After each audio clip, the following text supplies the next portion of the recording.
You're listening to A Tiny Homestead, the podcast comprised entirely of conversations with homesteaders, cottage food producers, and crafters. I'm your host, Mary Lewis. Today I'm talking with Deborah at Sproutside the Box in North Carolina. Good morning, Deborah. How are you? Good morning. I'm great. How are you? How's the weather in North Carolina today? Actually, it's cooler than it has been. It's been staying right around 86, and we're getting a cold front, a nor'eastern. So it's a little bit cooler today, probably mid 70s. But the sun's out. So no, actually, it's not supposed to start raining until I think late Friday into Saturday. And then Saturday's supposed to be, pretty heavy rain. Okay. My daughter lives in Florida and she's on the Miami side, so I think she's probably going to be okay. But if she was on the other side, she'd probably be getting rain right now. Okay, so tell me a little bit about yourself and Sproutside the Box. Well, my sister and I started the business back in February, and our initial thought was to purchase a farm and tower farm. So we purchased a tower and started growing aeroponically. And it was just amazing, the vegetables that the tower produces. And so then I thought, well, it only had like 28 ports. So unless you purchase a quantity, you really wouldn't have anything much to say for like a business or a farm stand. And so at that point, we decided we needed something a little bit faster with a faster turnaround time. And we came upon a website for microgreens through Donnie DeLillo for Donnie Greens microgreens. Anyway, so we took that class and we began growing microgreens, and it's evolved rapidly. We deliver to homes. We do home subscriptions, and so we deliver in a 30-mile radius. And we've branched out into salads. And so now we have a big clientele for our salads, and it's just expanding from there. Right now, we're actually looking for land so that we can put a tower farm and the microgreens with the barn dominium on one spot. So that's where we're at today. So much fun. Okay, so I have questions. The tower garden is the thing where it's a bunch of tubes and they have holes in them and you put a thing in and it has dirt and then you put the seeds in the dirt. Is that how that works? No. With this Okay, one, tell me. With this one, it has a base that holds the water with a pump, and it has one tube with 7 pots, and each pot has 4 openings. So in our case, when we first got the tower, we didn't know how to grow seedlings. And so we purchased the seedlings with the tower. And it came in one package one day. We put it together in a matter of 20 minutes, maybe tops. And we had the seedlings in there and the pump going, within a couple hours. And you add nutrients to it, and then it's on a timer. So it waters itself. You don't have to do anything. So that's, wow. Okay, yeah, so it's pretty neat. what kind of space footprint does it take up? Like how tall, how wide? It's probably, I would say, 6 feet tall with everything. We also have a caster, like a little bench that it sits on so that we can roll it around if we need to, change positions for better sun. And then it's probably about maybe 2.5 feet around. So it doesn't take up much space. And you can have one in the house. They have a smaller version that goes in the house. But ours was out on our deck. And so we just grew from February to April. We just watched it grow. We went out and sat down and watched it grow. And we were growing microgreens in the meantime in the house, but not not outside. So Okay, so tell me, so do you buy your towers exclusively from one company? actually, we only have the one tower right Oh, now, okay. Yep. but we did buy that from Tower Gardens. And Okay. so they were out of Asheville, North Carolina. And they're very, very nice people. They have a greenhouse that um, services two five-star restaurants and a golf course. And so they have a huge farm. And that's really what I was looking to do. But microgreens were a faster turnaround time with pretty decent profit margin. Yeah, microgreens are like a 10-day turnaround, right? Yeah, some of them are even 7 days. 3 days germination, 4 days to 5 days under the lights. So anywhere from 7 to 10 days, depending on what you're growing. Okay, that's what I thought. The reason I'm asking is we're looking at starting some of our own in our heated greenhouse in Minnesota. And we're no competition for you because you're in North Carolina and we're in Minnesota. And I don't know if there's a market for them here in the area that I live in. I live about an hour southwest of Minneapolis. So we're doing our research right now and deciding whether it's worth it. And even if it isn't worth it, we're just going to start with a couple of trays and see how it goes because it's a 10-day turnaround. If nobody buys them, we don't keep doing it. Right.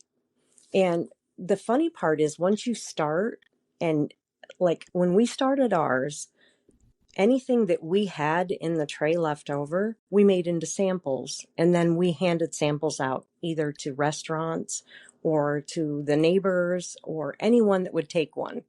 We actually even gave one to an Uber driver. So it's a matter of getting the information out there to the people to let them know how nutritious they are. Mhm. They're 40 times more nutritious than the actual full size vegetable. And so one of our biggest sellers is sunflowers. And then the second one would be broccoli, and very healthy for you. And I think once you start growing them and you see them popping up, it's really exciting to watch it. And I think you'll just go from there. But it's Yeah, well, becoming a huge, huge thing in the United States. I know Aero Farms has built facilities in New York and Virginia, and these are all automated AI facilities, and they're doing microgreens. So the word is getting out, and it's going to be very, very popular. I know we're having great success here. So, and we have quite a few that grow in our area, um, but they're not doing salads. So I think it's kind of one of those things where you have to find your niche and then go from there. yeah, like any small business, you have to find your people. Once you find your people, you're off and running. Right. And it Yep. goes fast. It can start out with just a few people, and then, the next week you have 20 customers, and then the following week you have 60 customers. And so keeping up can be a challenge. Um, but I'm up for it. So, Bring it on. right. Um, I keep saying on the podcast, and I'm going to keep doing it until the economy gets better, which I don't know it's going to, but I'm hoping. Anyone who can't grow their own veggies at home, go find a local farmer, and it can be a farmer like Deborah where she's farming in her house and buy from them because it's better to support your local grower than it is to support a big factory. Absolutely. So, and we are just now putting our big outside garden to bed. Like this weekend is it. Whatever's left is getting picked and it's getting tilled under. So we had our first heavy frost yesterday. Oh, First wow. and probably only heavy frost because I think we're probably going to get snow before it's going to frost again. Right. So I'm And not looking forward to seeing snow at all. I do have to go home to New York, where I'm from, one more visit this fall before it snows. So hopefully I can get that in soon. you don't miss the snow at all? I only missed the first snow, you Mhm. know, And then once that's over and you have to start shoveling it, and we lived in the snow belt. And so, it wasn't unusual for us to have anywhere from 3 to 6 feet of snow. I'm sure you probably have the same issue. And when you're growing up in that, you get used to it. But once you move away from it, it's really hard to go back. Yeah, I wouldn't know. I've always lived in a northern tier state. I grew up in Maine and I moved to Minnesota when I was 21 or 22. Oh, So nice. I have no idea what it's like to live in the South where it's warm longer into the fall. Um, so I was gonna say I love the first snow as well, and it's so funny because I am like a 5-year-old. When the first flurries start flying, I'm just like, oh, it's so pretty. And then the last snowstorm, preferably in March, but usually in April, I'm like, is it ever going to end? I'm Right. over it. And part of the reason I love living in a northern tier state is that when you're sick of the season you're in, it's probably almost the next one, so you've got something to look forward to. Right, exactly. Down here, it kind of blurs. So you have summer, and then you have really hot summer, and then you go into fall, and then you only have a couple weeks, maybe 6 weeks of colder weather, and then you're back outside in shorts. I can't even imagine what that's like. It sounds amazing, but I think that I would really miss the seasons because that's my favorite thing. Is is I mean, yesterday they cut the corn down in the field around us, and Right, that basically tells me that we better have our ducks in a row for the winter because we got about 3 weeks before it could snow. right. Yeah, that can be really, really unnerving. I actually love it because the last 2 summers have been so not great here for growing stuff that I'm glad to get everything put to bed and start planning for next year. And hopefully the weather will be better next year for us to grow more stuff. Well, if you need So, any assistance, you can always call us. We're open to all the new growers, anybody trying anything, microgreens, mhm. veggies, aeroponics. We'd be happy to talk with you. Oh, well, good, because I always need a fellow farmer on standby for my questions because we always have a lot. We've been doing this for goodness 20 years, but we were doing it very small scale on a tenth of an acre lot in town, and now we're doing a 50 by 100 foot See how that garden. grows? Yeah, because we moved with the purpose of doing that, and the first 2 summers were glorious. We were swimming in tomatoes and cucumbers. We were selling them. Everybody was happy. The last 2 summers, the weather's been terrible, and our cucumbers didn't even come up this year. They grew about 6 inches tall, and they got blight immediately and died. Oh, well, that's the nice thing about growing indoors Mhm. is you can grow your vegetables and you don't have to worry about that. It's all temperature controlled. Uh, Yes. so you might want to go that avenue, try that, even just to experiment, because that's how we started out. You have to look at I guess, your pros and your cons of outside to inside. And then, we did a little of each. We had the tower outside, we had the microgreens inside, and now we're going to seedlings. So hopefully, maybe by next year, we'll be all hydroponic, aeroponic, and no soil at all. So, with all the vitamins and everything depleting from the soil, it's really beneficial to find other ways to farm to feed your family. So that's what we're looking at. Yes, and I love that you're doing it inside because I'm always telling people that they can grow things in a small space. And with the tower gardens, you absolutely can. You could grow a tower garden in a studio apartment if you wanted to. Absolutely. Now we have extra on top of ours because you can buy extra pots for them. Mhm. And we just thought it would be better to have an extra one, say for herbs, spices, that type of thing up on top. And so we bought the extra pot for that. But you can, keep it to a minimum, whatever size you want. And they do have a very nice system that actually has lights, And so you can grow without the sunlight, which is really, really nice. Yeah, it's basically providing you with everything you need to grow food, and I think that's amazing. Um, I have a question for you. How far up the tower do the plants start? Because we have a mini Australian Shepherd who is about 2 feet tall, and she loves lettuce. Our cat loves lettuce also. Uh-huh. Actually, it's about 2.5 feet, I believe. She'd be able to eat the lowest row. I know she would. She'd Yeah. figure it out. She'd And probably knock the whole thing yeah, over. she could probably put her paws up on there. But if you have the lights on it, if you buy the system with the lights, no matter which tower garden you purchase, most of them come with lights. So they'll hang down towards the base, and that may deter her. But my cat just loves lettuce. And so a lot of times we'll just pick some off and let the cat have the lettuce.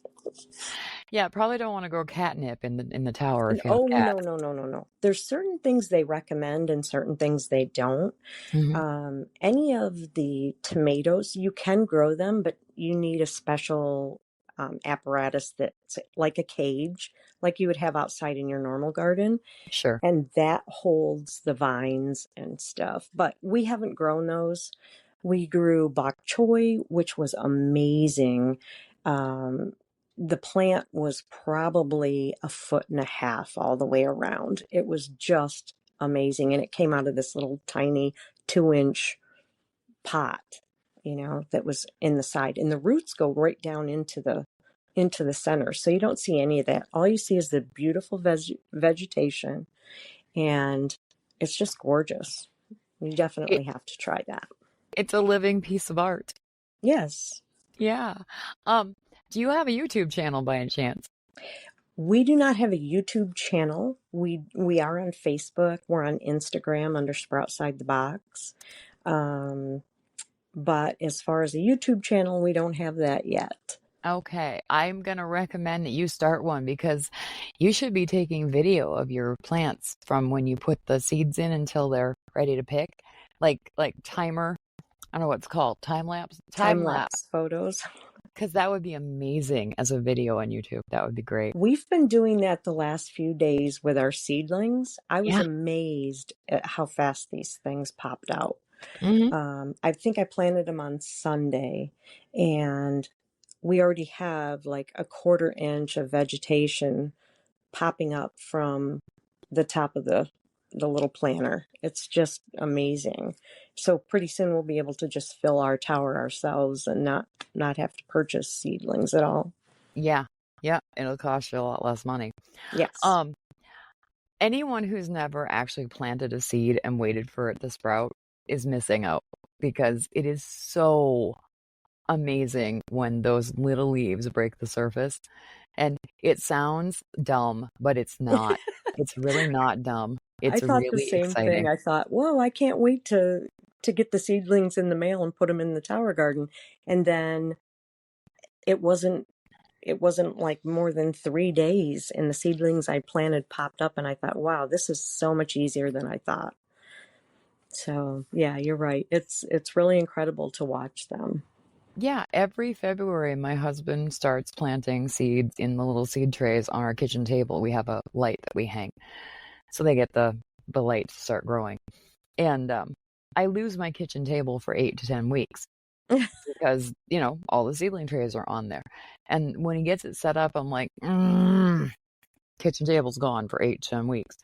And then the minute stuff starts growing, I get up in the morning, I get my coffee, and I turn the light on, and I'm like, oh, they're so pretty. I don't care if I lose my table for 8 to 10 weeks. It's okay. Yeah, I have like 5,000 pictures on my phone of seedlings and plants, and we've only been doing this since February. So Uh-huh. I used to have a garden when I was in New York, and it was beautiful. But when I moved down here, it's mostly sand. And so unless you have like a raised garden, it's really difficult to do any kind of like outside farming unless you have a farm.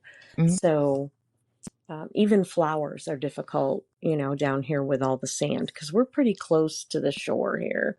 Mhm. And, so growing inside has been really a blessing for us here.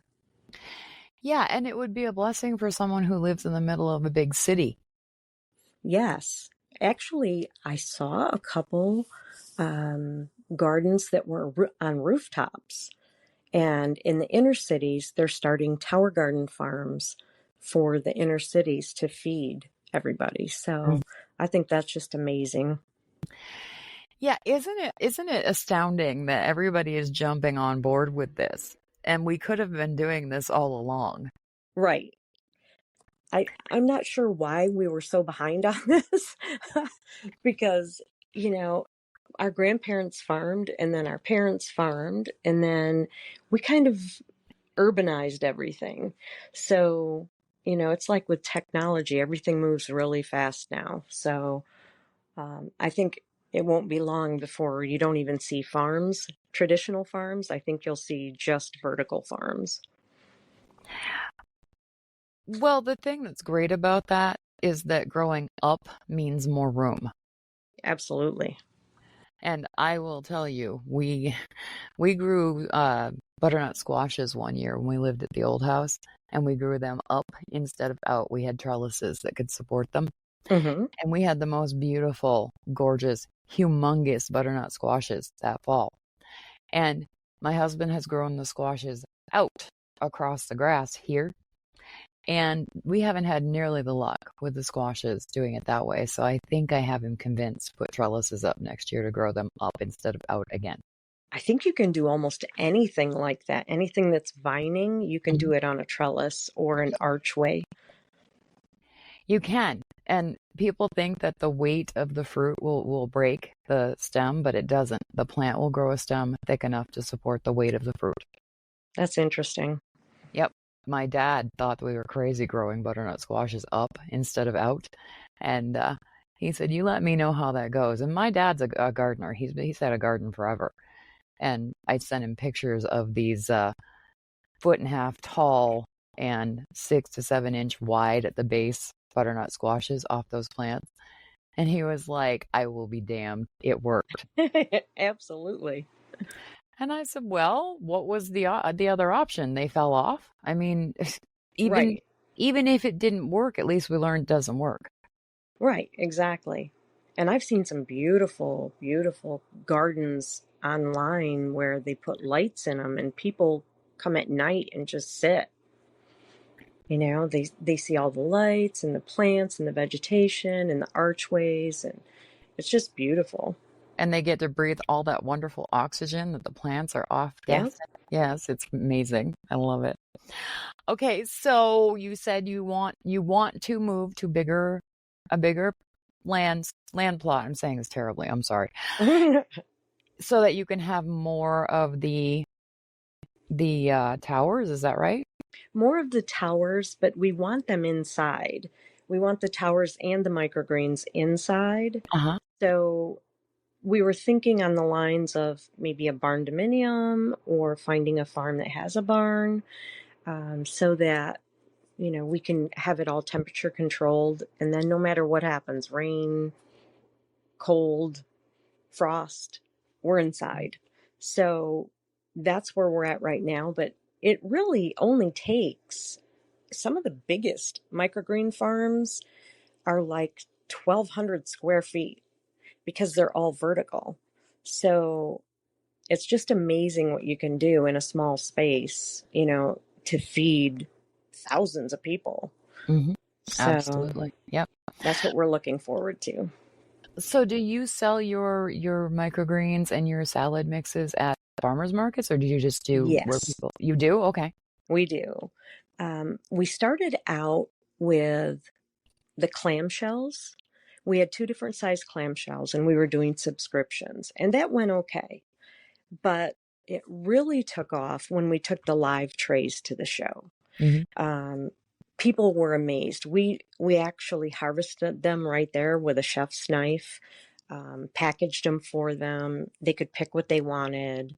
They weren't just having to pick like a sample that had 4 or 5 different kinds in it that they may not like or they may not want to try. So we just allowed them to decide what they wanted, and they could either sample it or they could purchase it, and it went very well. That's amazing. I love that. And they saw how it works. Yes, we had one gentleman that was quite a ways away. He was from another state. He was visiting with his girlfriend, and he said, "Will these keep?" And I said, "Yes. You know, when you cut them with a knife, they last like 3 times as long as if you cut them with scissors or, you know, a sprout or anything like that."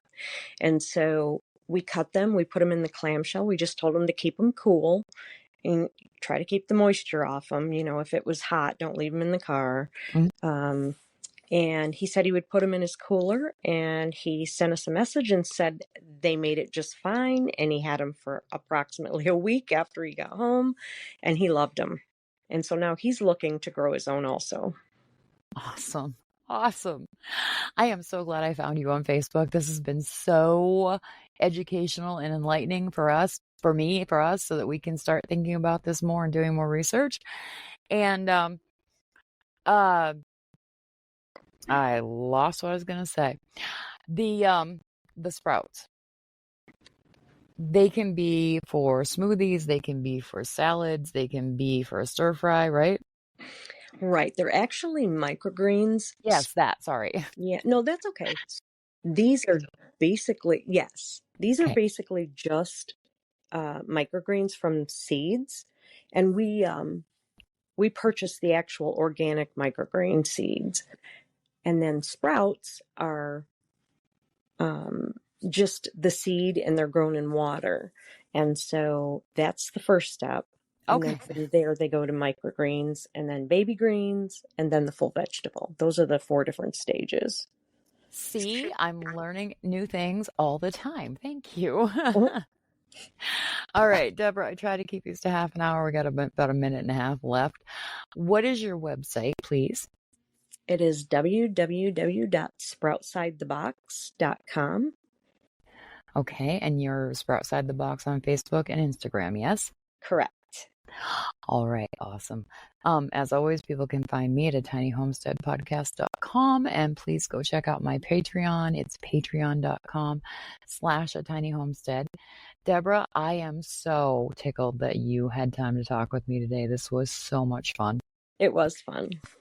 Thank you. I hope you have a great day. You too. All right, bye. Bye-bye.